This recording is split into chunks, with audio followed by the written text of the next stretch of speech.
Welcome back to Vigor. Let's see what kind of trouble we can get into today. All right, we're headed into Fiske Fabriek on, actually, this is, I think, the 5th anniversary of Vigor. So they're doing this event, like a bunch of stuff is cheaper, including more loot. In fact, I'm going to purchase more loot. So that means that everybody who's searching containers on this map is going to find more stuff than they usually would. That's only good for me if I get out alive. And it looks like there's some psychopaths in this group. So my chances are fairly slim. But whatever, you know. It's just it's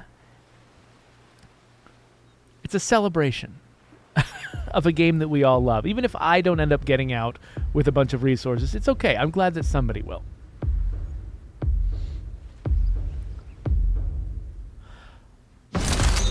We've got a couple of, what are they called?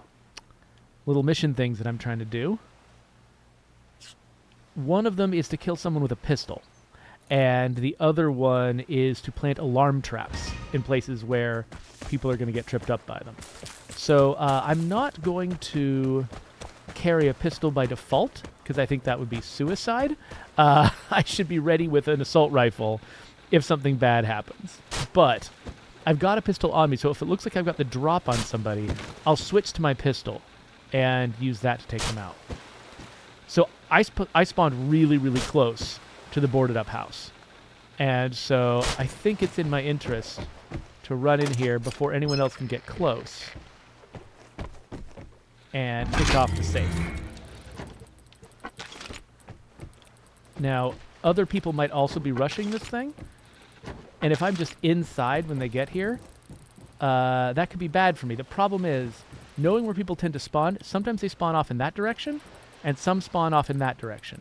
And so there isn't really a great place for me to be that will make me feel safe from everyone else.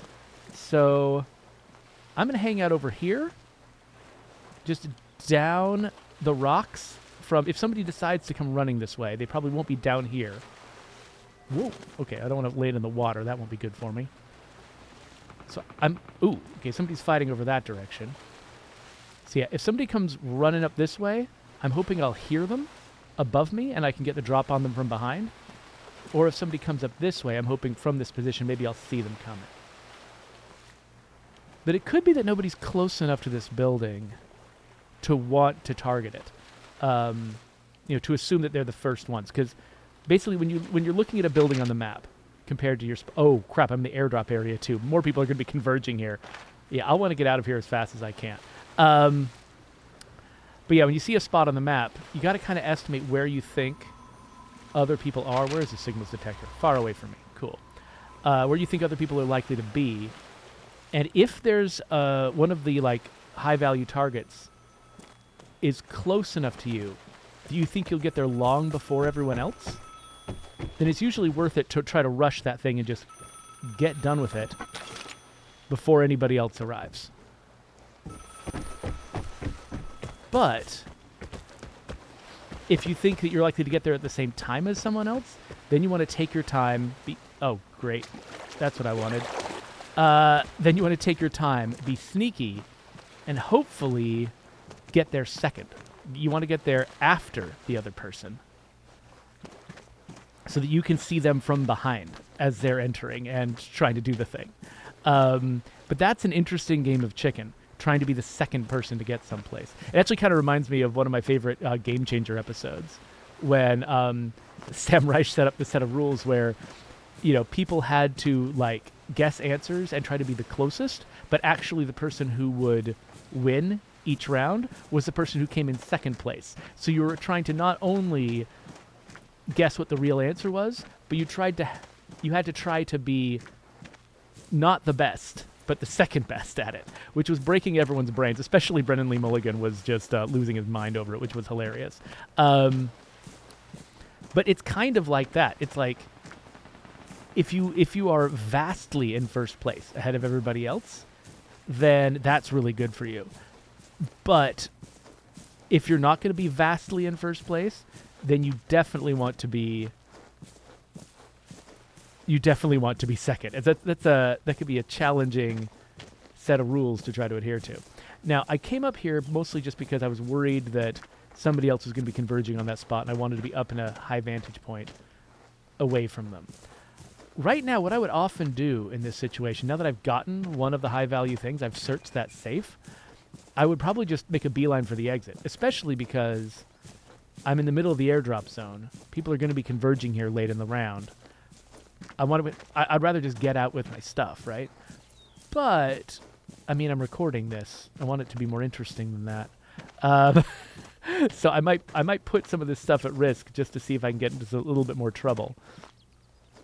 So one thing, I actually thought of setting an alarm trap near that site to see if I could catch somebody in it. But I think everybody realizes by now that I've already gotten this. They got a notification when I triggered the safe, and they know that they're all late for the safe.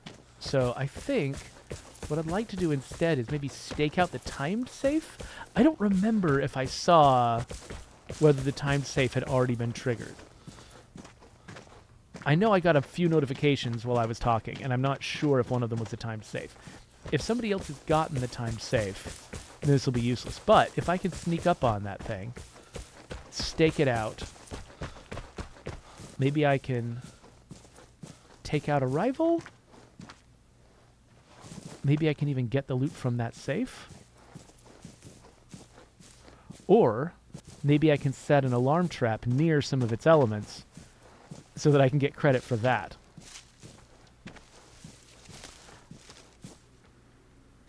I'm hearing something. There is definitely somebody nearby.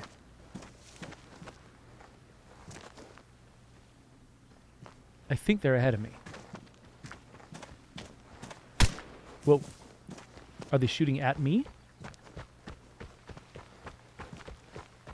Aha.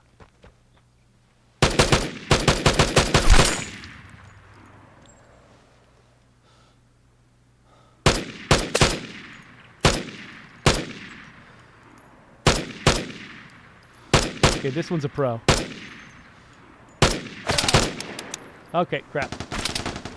They're shooting back at me, and I'm out of bullets. So, I think they were waiting for me to click.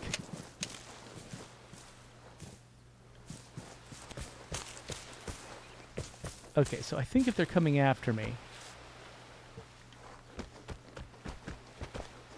they'll probably come down this way.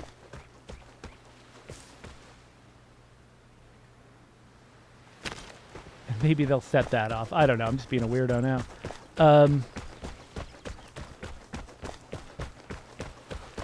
Okay, so that person, you saw that there was a, when I hit them, there was a pale blue hit marker. That means that I didn't damage them because I hit an armor plate. People who carry armor plates in here, armor plates are expensive, consumable pieces of equipment. And anybody who uses something like that considers themselves a pro at this game. I don't ever use them because I don't consider myself a pro. So if I encounter somebody who's using one, and also somebody who can weave around like that and dodge my bullets, like Neo, I need to treat them like a serious threat. So I'm pretty sure they don't know exactly where I am right now because I took a weird route.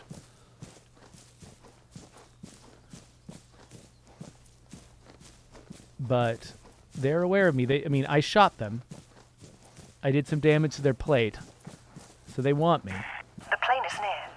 Get ready for the airdrop. Now the only heals I have... Oh wait, no, I've got more heals than I thought. So I've got a few healing items that I can use. However, the one that I just used... I love, by the way, the array of healing items in this game. Each of them works in a fundamentally different way from the others. Whoa, what was that? Is that a real fight?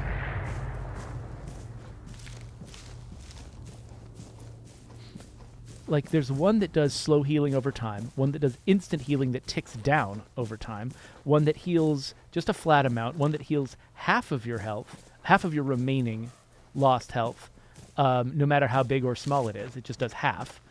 And they're just all so wildly different from each other. it really sort of like, you have to really think about which one and what you want to use in a given instance. Usually I prefer to use the one that heals you instantly but ticks down at the same time as also using the one that heals you slowly. So you get an immediate health boost.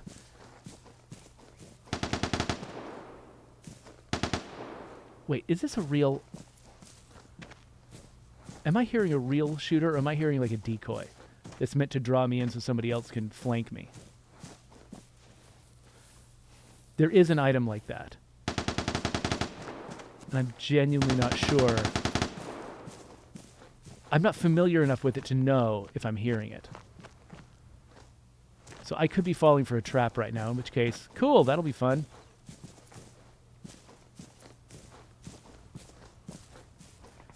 If I am hearing a real person, though, I would love to sneak up behind them. That sounds amazing. I think they're around here someplace, but I don't know where. Oh. Oh, somebody's got a fake transmitter up here.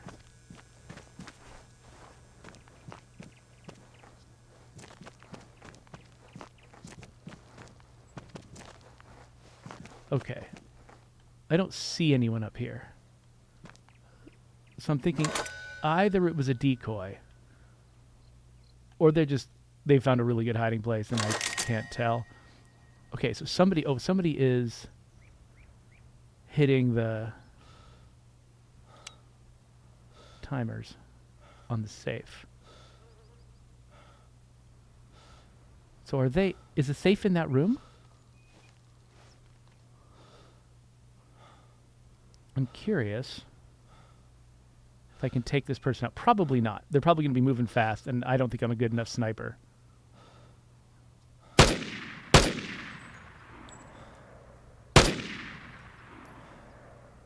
Yeah, this is going to go badly for me. I think this person probably does know exactly what they're doing.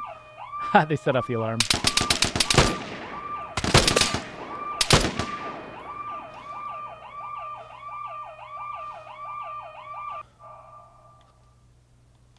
They're watching me. Okay, now they're headed my way. And again, they've got the armor plate,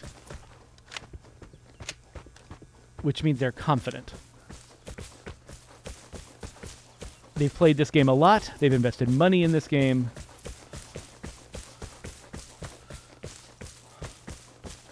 Oh, crap.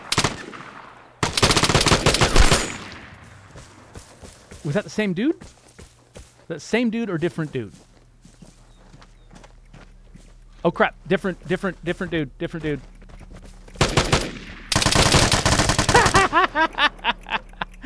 Well, I got somebody, but the person with the metal plate, they did beat me.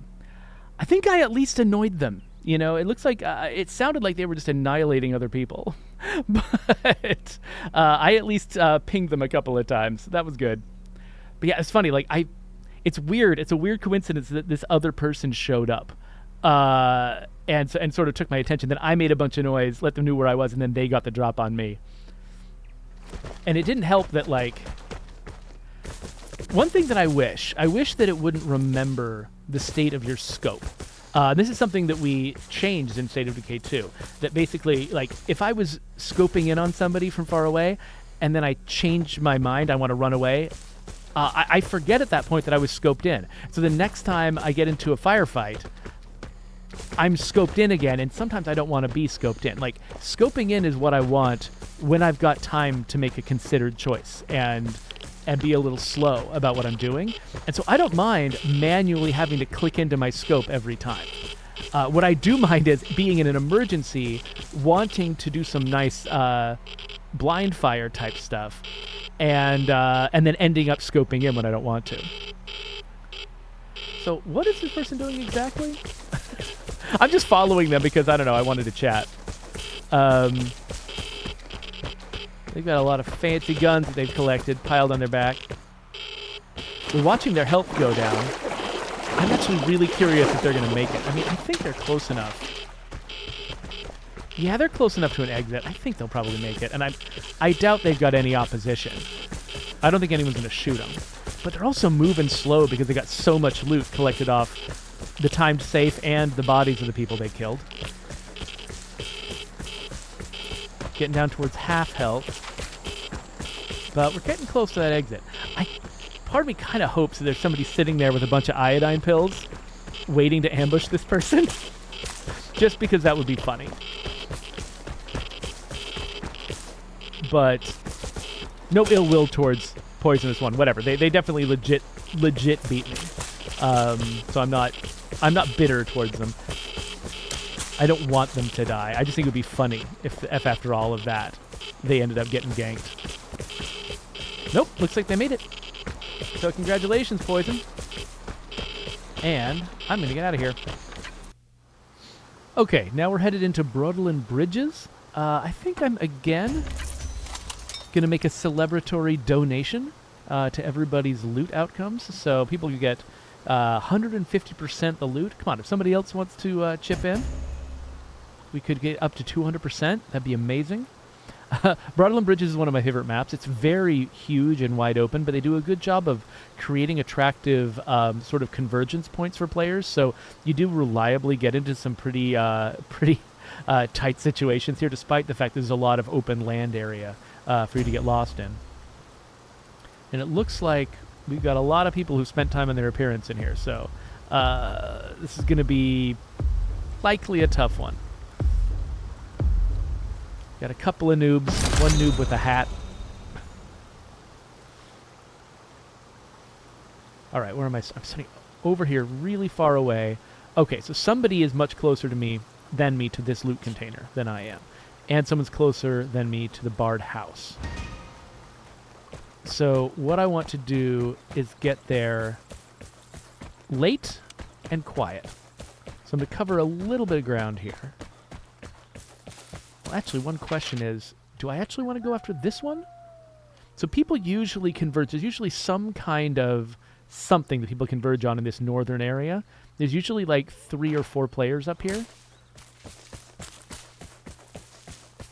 And so there's definitely going to be some conflict around this storage container. Oh, somebody used the signals detector. Oh, somebody's already fighting too. Signals detector's far away. They're not a threat. Looks like we've already had our first altercation, probably around that container. So that means somebody is probably either still camping the container or... Oh, nope. They're trying to open it. So that alarm means that somebody went for, rather than trying to quietly pick the locks on the container, they opted to shoot the locks, which sets off this big alarm and makes the container unusable temporarily. Calls a lot of attention, but it's quicker and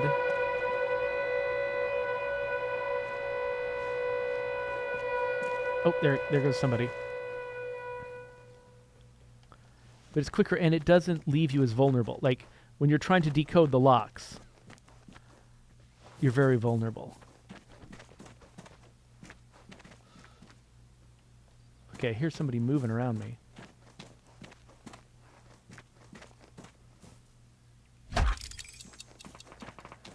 Okay, there's somebody at the boarded up house. You can hear that, right? Yeah, there they are. Is that the same person?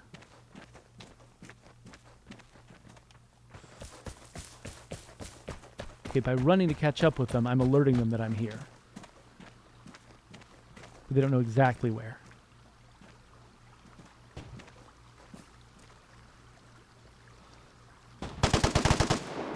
Ooh, are they getting into a fight with somebody else? Or are they shooting at me?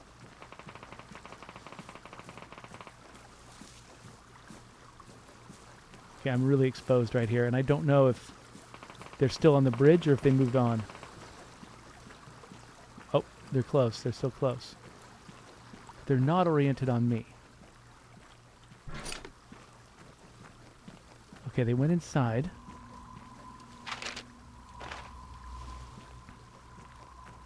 They skipped the boarded up house, which somebody is at.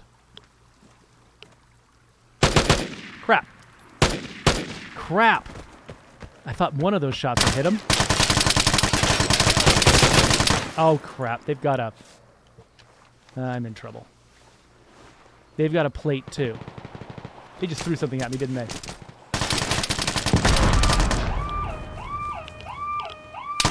Oh, is it an... They threw a radiation grenade? It's not even sporting, man. Not even sporting. The radiation grenade is an expensive consumable that basically, once somebody's hit by it, they have to leave the map. They're going to inevitably die unless they've got iodine pills. Luckily, I think he hit himself with it, too. So, yeah, he's going to have to get out of here, too. Stuff. So I think what I should have done was I should have spent... I took my initial shot at him in a sort of a hurried way, and so I warned him without actually doing any damage to him. I think that if I'd taken my time and sniped him, I still wouldn't have killed him with my first shot because he had that metal plate, and I think that would have protected him. I think that even protects him from headshots. And so, but still, I think I could have done more damage that way if I'd been more careful. I think I just got a little bit too overeager. Okay, I really want to see if he makes it out, though.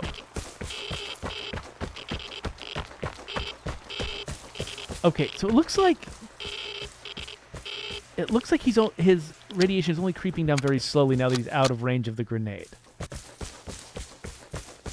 And maybe, has it stopped? Okay. You know what? I might have misinterpreted the radiation grenade. I thought that once you were afflicted by it, that was it. You were just going to keep dying, basically. Because that's not how it feels like it's worked for me when I've been hit by it. Like, I'll run away from it, but I'll just keep dying and dying and dying. But it looks like that's not what's happening with him. And I'm curious what the difference is. Like, did I just misinterpret my old experiences, or what? I don't know, but it looks like he's not actually inevitably dying, so, no need to keep watching him. Okay, we're headed back into Broadland Bridges. I don't really feel bad about the fact that I've been killed in both of my last two encounters, because both times I was killed by an absolute psychopath. And when I say psychopath, what I actually mean is people who play this game a lot, who have built up a lot of, cachet within the economy, and they can afford things like radiation grenades and, and armor plates and things like that. I don't play with either of those items. I've got a bunch of them stored up, but I don't like using them. If that makes any sense. Like, part of it is just because I'm a hoarder and I just can't, stomach using something that's high value. So I have to have like way too much of something before I'll use it at all. But also, I just don't love playing that way. I like things to be on a little bit more of an even keel. In fact, I sort of question the wisdom of having them as a feature, having a thing that can give someone a significant health boost or the ability to just annihilate someone with a single thrown object. Like, that feels like, people do pay for the resources to have these things, to craft them. I think you have to either have bought into a particular a battle pass or buy these crafting recipes directly in order to have a consistent supply of these items. And so I think that it is probably a revenue driver for the company, which is one of the reasons why, making a game that is free to play, but that sort of pays for itself through in-app purchases, it creates a difficult challenge for game designers, because on one hand, you want your game to feel fair and fun to everybody who plays it. On the other hand, it's hard to resist the sort of the siren call of decisions that accept money in favor of that accept money for advantages. And I think this is one of those cases where, the game is not, obviously it's not ruined by this, because I'm still enjoying it. I'm still playing it despite the fact that I frequently run into these guys. And in this particular game, too, I've been seeking out danger with these guys a lot of the time when I'm playing on my own and I'm just trying to build up resources and stuff. I will avoid encountering these guys at all. If I see one coming, I'll run sometimes, Actually, I'm going to use this. Okay. People are marked. I'm going to get away from here and then check my map. There is someone very close to me. That direction.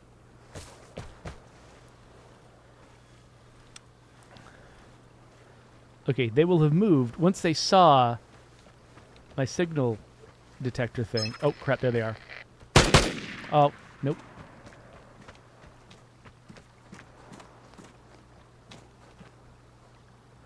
Okay, they know where I am. I just know they're somewhere under these rocks.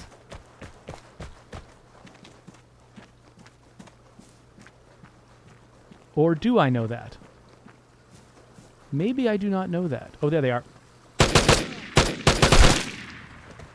Okay. But you notice that was a noob. I don't get to take the same pride defeating somebody who is under-equipped and under-experienced next to defeating somebody who has invested a lot in the game.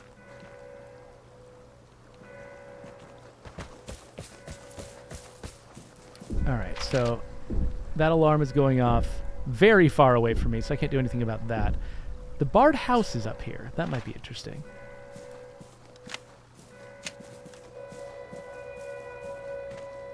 So I'm going to move a little more slowly. Keep my ears open for other people.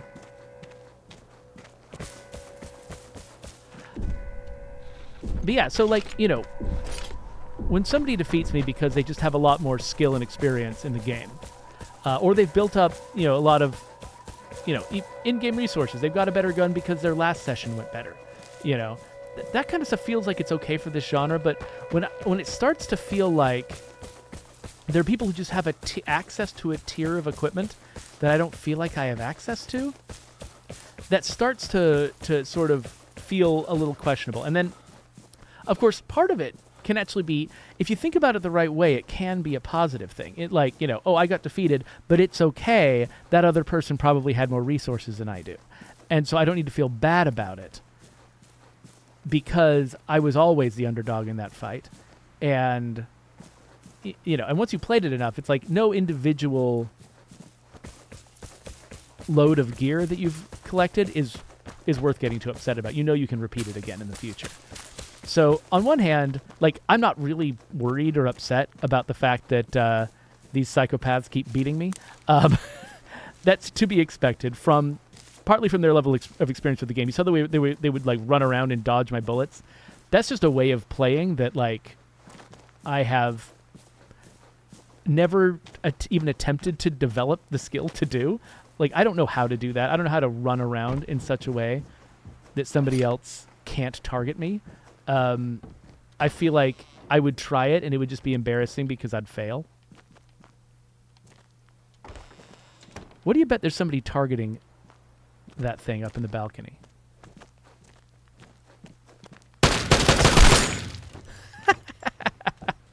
Yep, that's one of the benefits of experience. Oops. And now there's somebody else around. Oh, they've come inside.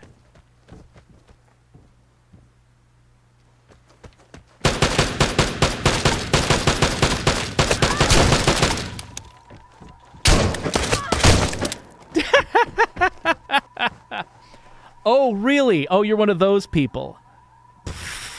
Okay, wow. Look at that. Look at their health. Look at their health, right? They think they're so special.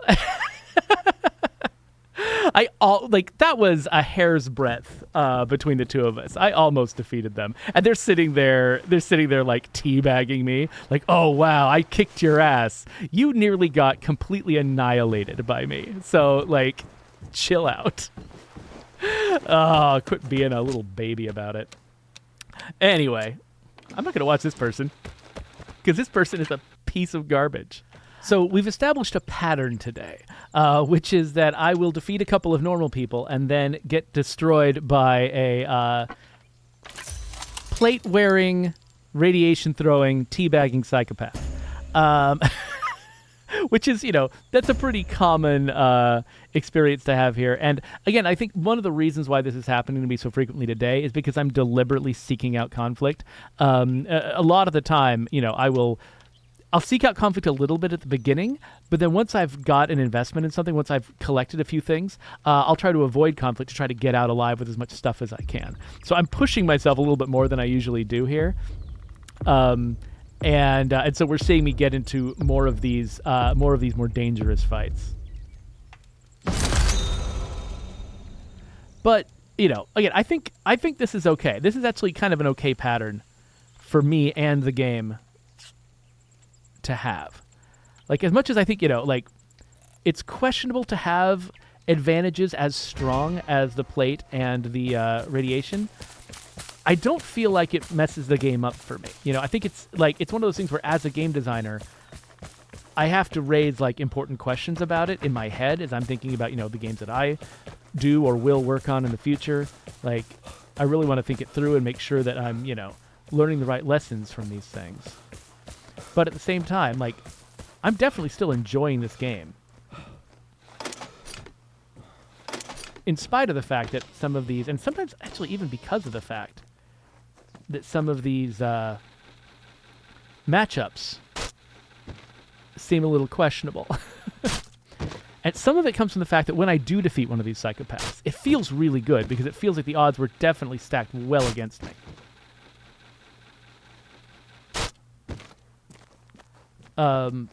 And also it's because it gives me a little bit of extra, comfort, when I am defeated. The fact that it feels a little unfair can actually help, It can actually make you feel like, oh, yeah, well, of course I wasn't going to defeat that guy. He had a radiation grenade. What was I going to do? So I'm going to hang out here. I got my red outfit hanging out in these red bushes. And it takes about a minute and a half or something. I don't know what the exact time is. It takes an amount of time for that safe to open. And so I'm sitting here watching the environs. I can't see everything around here. Okay, look at, there's some conflict. Probably around the signals detector. I'm betting that someone uses the signals detector in the near future. But I'm hanging out here. I can't really see everything, but I can see that front door. So if somebody uses the same route inside that I used, then I'll see them go in. If they open one of the other entrances, then they could get in and out before I even see them, which would be hilarious. And, kudos to them if they manage to snake my loot out from under me. I will consider that well done on their part. Okay, yes, see? Signals detector. So someone definitely knows I'm here, and they're close enough to do something about it. So let me head back in. Okay, it's open, and now is the time for me to use one of these. So if somebody comes in here... let's keep moving. If somebody's staking this place out, I want to be on the move, so their bullets are less likely to strike me. Oh, yep, there we go.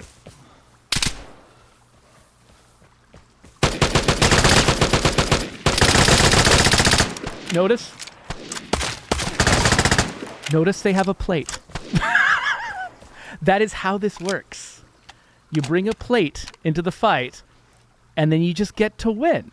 I mean, look at that. I took half her health down, despite the fact that, that I had to get through an entire plate to do it. If she hadn't had the plate, I would have had that one. Or at the very least, she would have been down to a sliver like the clown. I actually think it's appropriate that my celebration of Vigor's 5th anniversary is a celebration of death. I'm going to keep donating loot that I'm not going to get. And yeah, it looks like we've got a fair number of people here. Some of them still have the noob jacket on. By the way, that is how I've been recognizing noobs, in case you didn't notice. That the noobs are the ones who typically have the green jacket on and very little else in terms of just unique gear. That green jacket, basically this person on the left here, this is what you start out. Oh, you can't even see that person. This person on the left, this is what you start out looking like when you first start playing the game. And so the degree of difference from that model that you have kind of shows how much time you've spent sort of building up your character in the game. But yeah, even if I never actually get out alive from any of these scenarios, I think that honestly is just like a completely fair celebration of what this game is about. All right, so now we've got the signals detector. Grab a few things on my way. So there's probably at least one other person, but maybe not more than one, who is about as close to the signals detector as I am. And so I think we're both likely racing for it. And I think this is, yeah, this is the neighborhood. We're probably coming at it from opposite angles. So I'm betting that we're facing each other. If there's another person rushing this right now, I'm betting we're facing each other right now.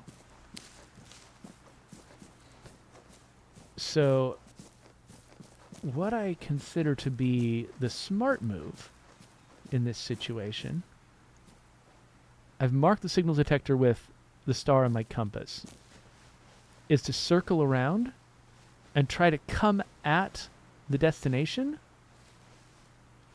from the direction. Oh, a portable signals detector. Ooh, there's a fancy person. There's a fancy person with extra special equipment. Okay, so portable signals detector is a device that somebody can carry that gives them less information. It's only local information compared to the universal information you get from the planted signal detector. It's expensive. It's single use. And so if somebody uses it, it means that they're a special person. Oh, there they are. Finally, I have killed my first psychopath. Oh, look at all this gear they had. They didn't have time to scavenge any of this. They have a second portable signals detector. They have a smoke grenade. They have a mortar strike they can call in. They've got a transmitter. They've got a regular-ass grenade. They didn't come in with enough room in their backpack to leave with anything. They're only here. They basically maxed out their loot. They maxed out their equipment so they could come in and just murder people. That's all they were here to do. They came in to stake out the signals detector. Oh yeah, there's nobody near me here. They came in to stake out the signals detector and then just kill whoever came up on it. And actually, it was their portable signals detector that gave them away. I mean, I was going to circle around the way I did, and I might have discovered them anyway if they hadn't used the portable signals detector. But because they used it, I knew that they were there. And I knew, like, I was extra cautious. And I didn't, I didn't run around any more than I had to. Like, they basically spelled their own doom by using that portable signals detector. And I think that's hilarious because I don't know. So obviously, this is a lot of this is a very self-serving way to view this, but I enjoy thinking about it this way. I've been defeated by what, 4, 5 of these guys today? I've been defeated by a lot of these guys today, and in every case, with the exception of the clown I think defeated me fair and square. Everybody else used some kind of expensive advantage to defeat me, including the person that I just defeated. And I just love the idea that I I didn't use any of those. Like I haven't been using any of those expensive advantages. And that the person who lost to me just now lost to me in part because they were relying on those expensive advantages. Like, it makes me feel like my strategy, like the way that I play, is the better way. You know, like I feel like I'm getting something out of this experience that they're not, you know, by just basically sort of buying their way to success and relying on their equipment advantage in order to excel. I think they're being cheated out of a good experience, which is like, you know, the pride that I feel at defeating that person, despite the fact that I have a massively inferior loadout. And that I defeated them on the basis of basically outwitting their strategy. You know, that they're cheating themselves out of the ability to sort of feel smart in situations like that, to feel clever for defeating someone who should have had the advantage. They never let themselves get into the position where someone has an advantage over them. They always put themselves in sort of that higher domineering, you know, I have all the money, therefore I win position. They always put themselves in that position. So when they win, I feel like it must take some of the joy out of it to know that they won because, you know, they had basically just sort of spent more money than anyone else. And then when they're defeated by somebody like me, who, you know, doesn't have any of those advantages, who didn't bring in the fancy equipment they brought in, it must hurt extra much, you know? It must feel worse to be defeated by someone. And then to be hoisted by his own petard like that. Like, you know, he was using that portable signals detector to try to get an advantage on me, and it actually ended up giving me an advantage over him. That's got to make it worse. And I love that. I love that for them. So yeah, I think unless there's somebody camping this exit, it didn't look like there was anybody in a. Yeah, I think that the birds would have gone off. There are birds a flock of birds that fly if you are approaching the exit at the same time as someone else. So I think we're good. I think we're going to get out of this one scot-free with an inventory that I didn't even really fill from the map. I just filled my inventory from that guy's pockets. That's it. All I accomplished in this level was defeating that dude. But that's all I had to do. He basically brought, you know who he's like? He's like Tanya from White Lotus, who, like, they make so much humor out of the fact that Tanya, everywhere she goes, has these massive trunks of luggage. You never even see what she's doing with like what she's doing with all that luggage. But she's just got way more luggage than she needs, and it makes her a just risible character. And that's how I think about, like, this guy that I just defeated. He's like Tanya. He's like, he brought in this massive trunk of stuff, but in the end, it's useless. It's useless if you're not actually prepared. You know, like, playing without a bunch of advantages makes you think in new ways. It forces you to develop different skills than if you just have, you know, a bunch of crutches you can rely on all the time. Anyway, I'm enjoying gloating over that because, of course, you watched me get defeated like 4 times in a row. So, you know, I got to enjoy these victories as they come.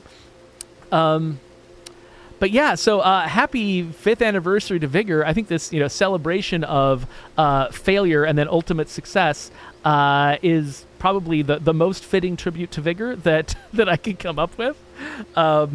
I'm still having a blast with this game. I don't think I'm going to stop anytime soon. So the game is free. It's available on Xbox and on Switch. So if any of this looks fun to you, even all of my ranting about all of the Tanyas out there, I'm going to call them Tanyas now. Psychopaths gives them too much credit. I'm calling them Tanyas. You know, even with all the Tanyas out there, if you think this looks fun, go check it out. I mean, it doesn't cost you anything, and if you play like a proper person, it shouldn't cost you anything. So There we go. Let's wrap this video up. There is a subscribe button, and I'll put some links to other videos, and the next time I play Vigor, it's going to go, like, right there. So, see if there's anything there, and I'll talk to you later.